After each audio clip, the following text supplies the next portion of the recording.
We are back. Welcome back to another episode of the 161 series recap. I'm Bobby, that's Kyle, and once again, we're talking about a New York Yankees series win, two in a row. Great to see, especially against Tampa Bay. Love it. Oh, yeah. This was a huge series as the Yankees sort of collapsed in the second half. Rays were creeping up, took two out of three, which was huge, much needed. We said they needed to win. You weren't that confident. I really wasn't either, but I was just hoping for two out of three. But they did it, and they did it pretty easily. This two wins were pretty, they dominated Tampa Bay. They did. And we'll get into this a little bit more, but after that first game, I felt very defeated. I felt like that was the final straw. I thought it was the worst game of the season, by far. And then, of course, the Yankees being the Yankees, keeping us optimistic, really kept us in here. And those next two games really went crazy on that. Yeah, it was pretty bizarre because, like, okay, we'll just dive into the first game right away. Yeah. But it was a 4-2 game.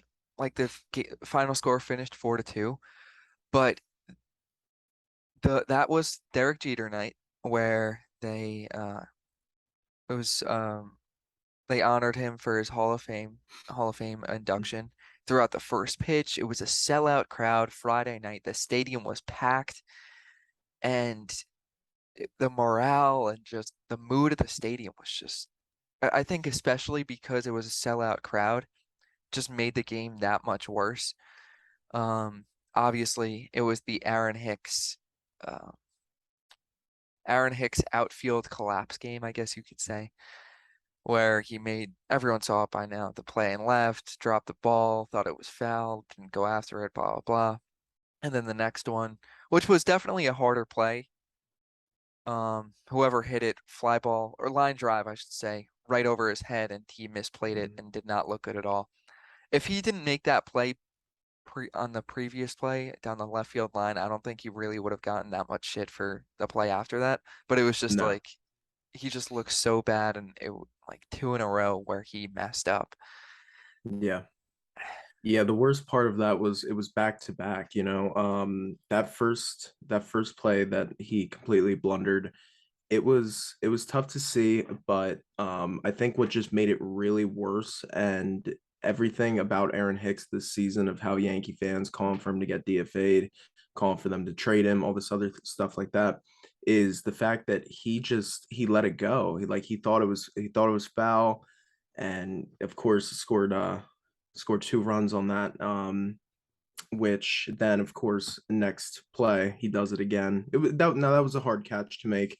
I'm not going to hold that completely against Hicks, but as you said, it makes it worse just because of that play that he blundered right before that. Yeah.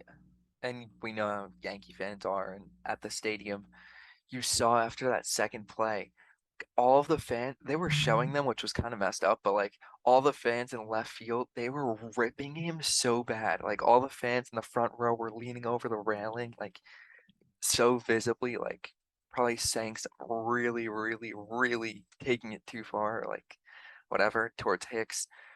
And then Aaron Boone makes a move after that half inning and takes Aaron Hicks out of the game, which was crazy because Boone has never done anything like that before. But I mean, either it was for Hicks's safety, because if he went out there, like he was just getting shit on all night, Yeah. his mental health, and partly because of he just kind of sucked out there.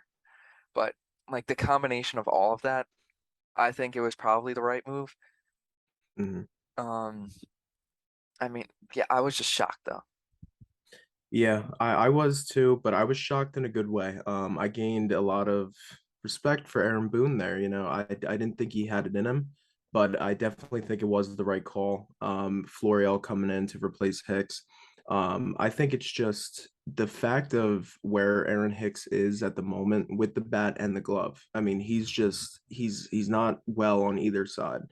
So just adding a game like that into this entire season of what it's been for him it's just you can't leave him in there. You have to take him out. And I'm definitely, and I like I said, I gained respect for Boone there. I didn't think he had it in him. Yeah, I think part of why he did that too was I think we talked about it. I forget if it was the last episode or the episode before that, where he's kind of feeling like the hot seat almost in a way, Hmm. where he just needs to step it up. And Yeah. this move, obviously, it all added up to the collapse of the Yankees. Hicks sucking all season, all of this stuff added into this move. Like if it was just a normal game, he wouldn't have done it. But I think he's feeling the pressure. He's feeling the heat from Yankee fans all around. Mhm. And this move was like, you know what? Hicks is the victim here, and I got to make a move to show that like we're not dealing with this shit anymore. Yeah. Yeah, I agree. And it's really no point of going into the rest of this game here. Aaron Judge singled, scored Peraza 4-1 Tampa Bay, and then Higgy homered in the bottom of the ninth inning to make it 4-2 Tampa Bay. 3-4 in the game. That was probably the greatest thing about that game that night. Um, he was, yeah, it's nice to see that from Higgy. I'm a big fan of Higgy. I like him a lot. Just with Jose being out, he had to step it up, and that's exactly what he did. And I like what I saw from Frankie Montas that night. He went 5.2 innings. He allowed 9 hits, 4 earned runs, 4 strikeouts.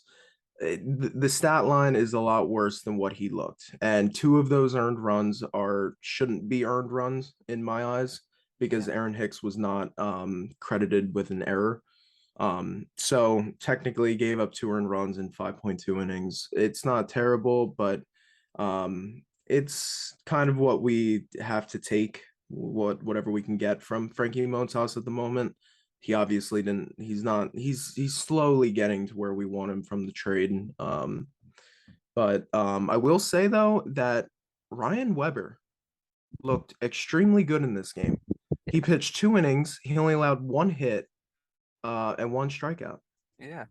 I mean, he throws like 92 miles an hour, but I Yeah. just like when he pitches. I don't know. It's like he'll come up occasionally and throw a couple innings Hmm. like this, but I don't know. He just seems to get outs. Yeah. And now I do understand that it's a small sample size, but he has a .84 ERA on the year. Yeah, I don't exactly know how many innings he's pitched all season let's because see. he's made those, surprise appearances where he gets called up and then he gets sent back down like the next game. So, but I will say I've really enjoyed what I've seen out of Ryan Weber, as Yeah. of late. He's pitched 10 and 2/3 innings this season, Okay. so nothing. So But it's nothing really, but with the second half that we have had, it's I'm gonna take whatever I can get. And if we can yeah, get a bullpen arm like that, I'm happy. yeah, it's funny though. Like, yeah, I mean, good for him. But Yeah, I believe that game IKF messed up one, if not two plays. he did. I couldn't tell you when or where because as a Yankee fan, I hate to admit this, but I did shut the game off after seeing Aaron Hicks drop that ball in left field. Yeah, But yeah, I believe he did make an error or two in that game. yeah. I think it was only one counted error, but I feel like he messed up. They only put one error down in the books, but I Yeah, think it was more than one play that he messed up. So again, that just added to Frankie's pitch count. I think he ended up throwing over 100 pitches too. Like he definitely threw better than that stat line. So it sucks for he him, did. but Yeah. whatever. But Now, yeah. Uh, Going into game two. Now, this is a game I did not shut off. I did not expect this at all.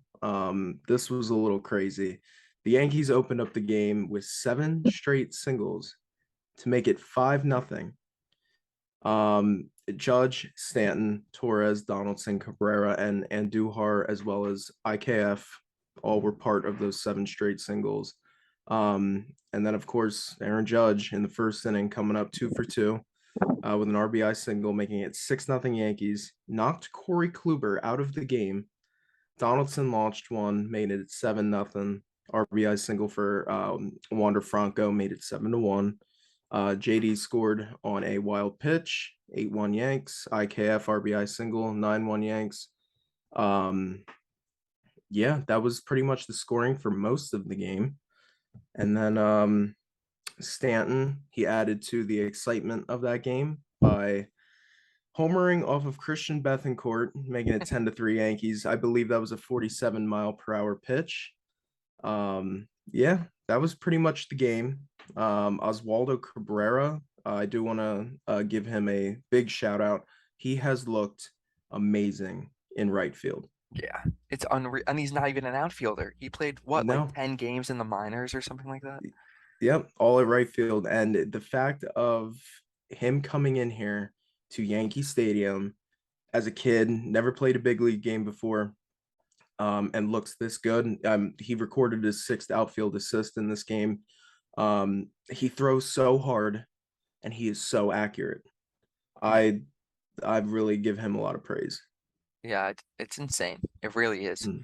He just seems like he's playing with so much confidence too. Like he's been other than this game, like where he homered, but Hmm. what do you call it? He just seems like he has so much confidence playing. Like he has so much Hmm. swag. Young kid smiling, like he's having a good time up here, and it's really like he's solidified himself for a spot on the team next season, like a starting spot. 100%. Yeah. I definitely agree with you.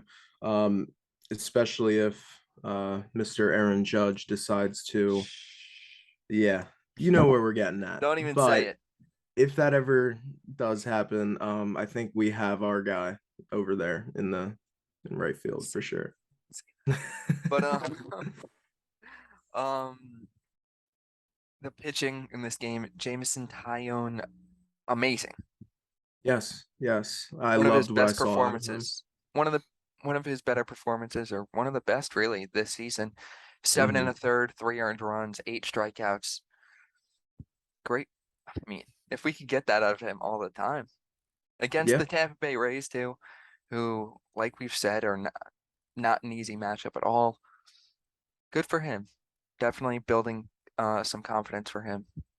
yeah. I think the most impressive thing of that is his strikeout count in my eyes. He normally isn't a big strikeout guy. He pretty much relies on that fly ball and the ground ball to help him out the most. But recording 8 strikeouts in 7.1 innings, I'm gonna take that any day out of Jameson Tyone. Yeah, like I said, there was really no bad in this from him in the start. I really enjoyed that. I'm gonna give some props to Lou Trevino who came in. He's been he's been pretty good for us. But he's been shaky as of late. You know, he's been on and off. But coming in, giving up that or finishing off the eighth inning, and Jonathan Loizaga. I had said this, I believe, in the previous episode. I love what he has been giving us lately. If we can get Johnny back to that 2021 pitcher, I mean, that's huge in that bullpen. Yeah. Huge. We need that. It's very important. One thing that I want to point out before we move on to the next game. Um, Boone pulled Judge from the game in the eighth inning, I think it was.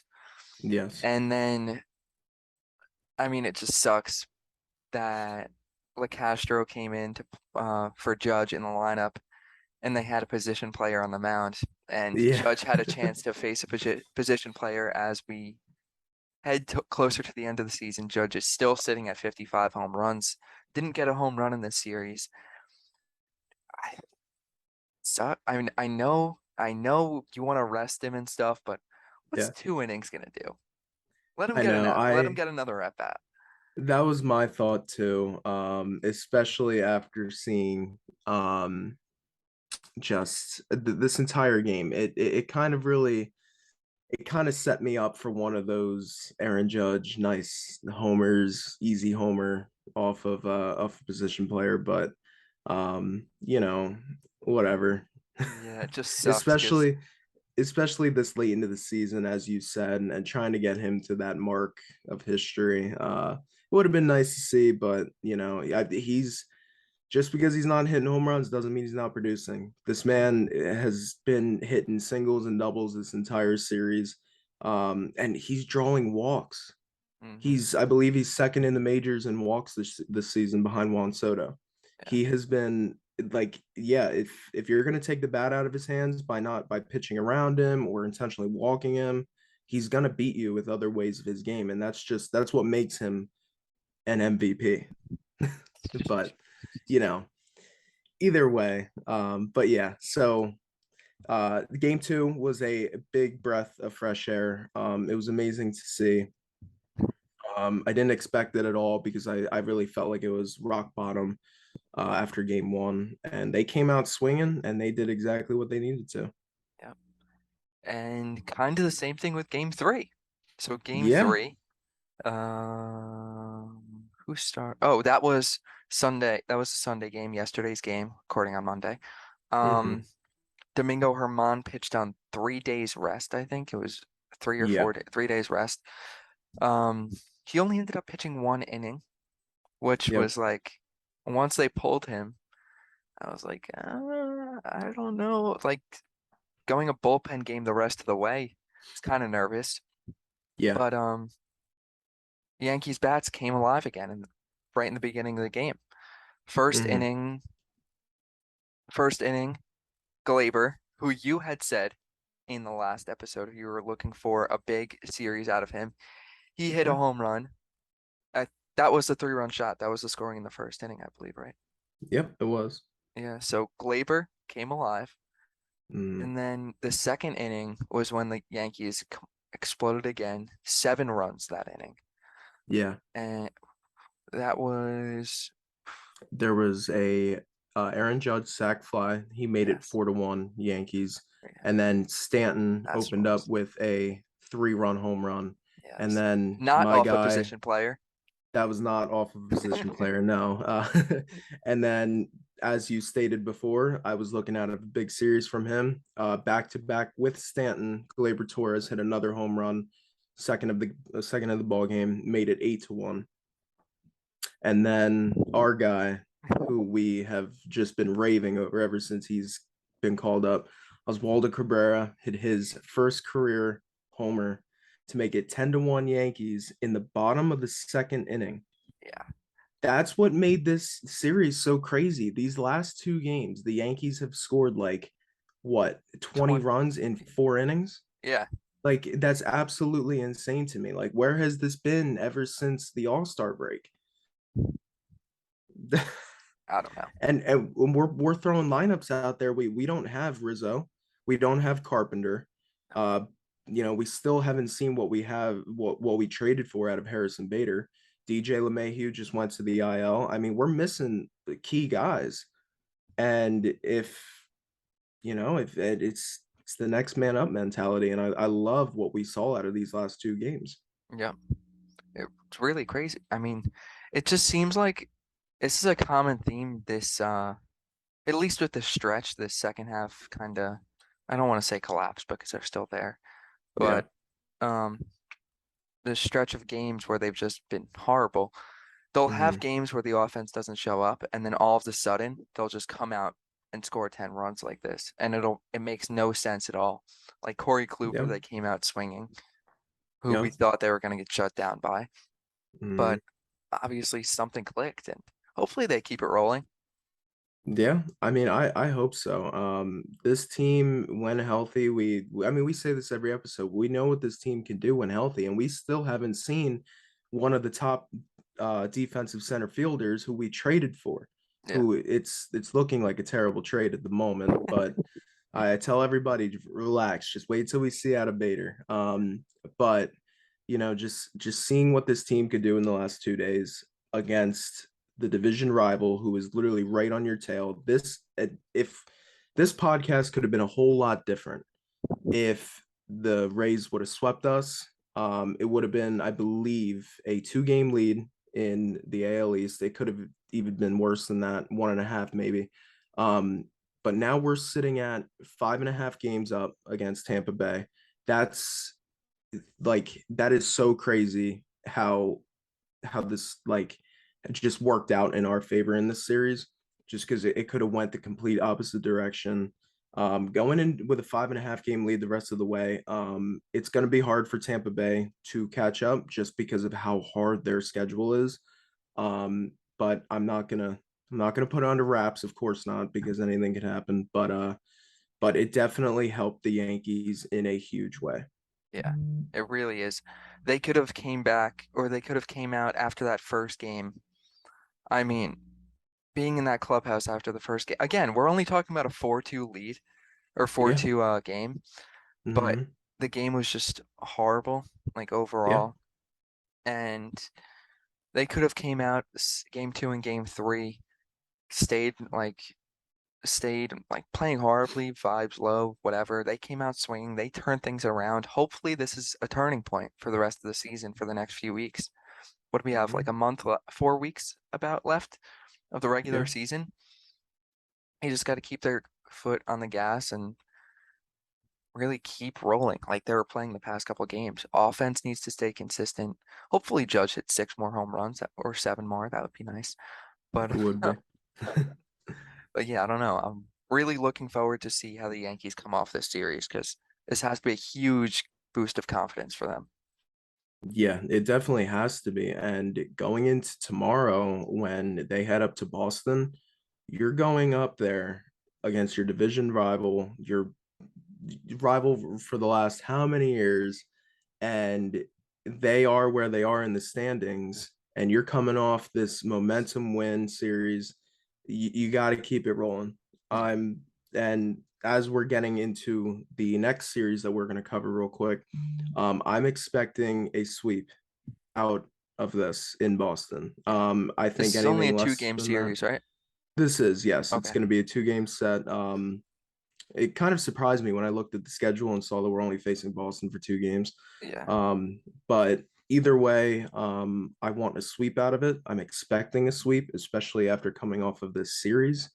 Um, yeah. How about you, man? I hope, you know what? Yeah, let's stay confident. I'm gonna stick with a sweep. Nothing Yeah. nothing less than that. I'm not settling for a split. But I Hmm. have to say, no matter how bad the Red Sox are, no matter where they are in the standings, it will Yeah. always be a tough game against the Boston Always Red will. Sox. No matter how bad they are, they'll show up. Both teams show up wanting to beat the other team. And Yes. obviously, everyone's going to say they always want to beat the other team. But Yankees Red Sox games are different. Everyone shows up, everyone's ready to play. No matter where each team is in the standings, no matter what their record is, Yankees Red Sox is always going to be a tough game for both teams.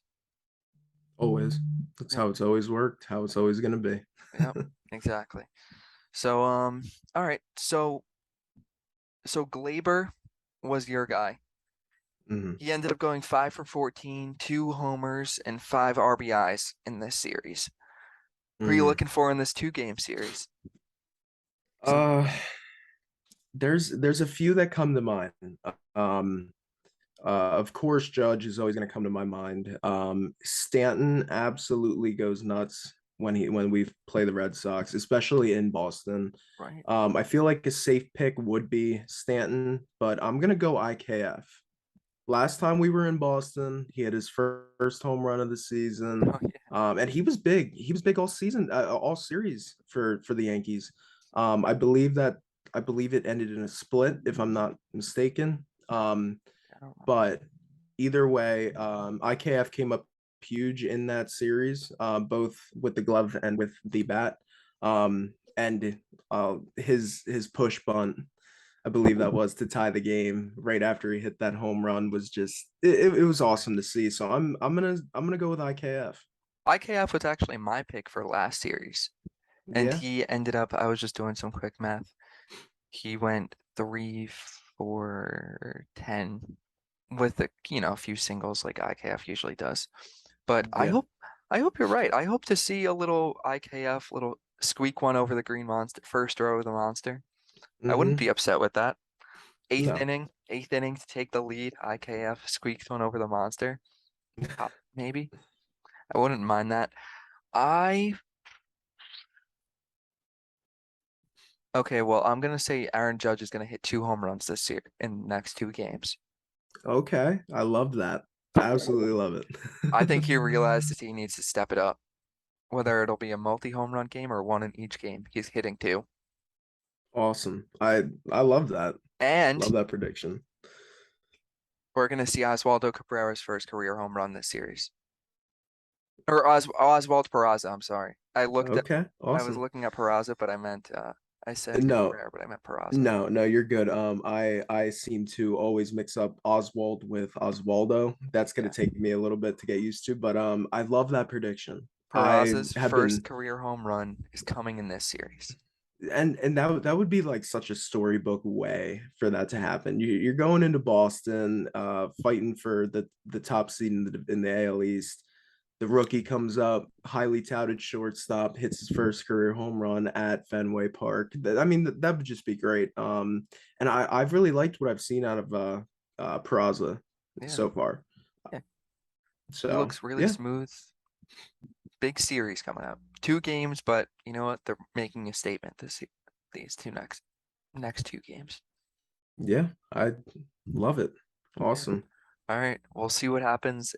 We'll catch you guys on Thursday after we talk about hopefully a sweep, Yes. two-game sweep of the Boston Red Sox. See you guys next week or a few days from now, actually. All right. Yep. Peace. See ya.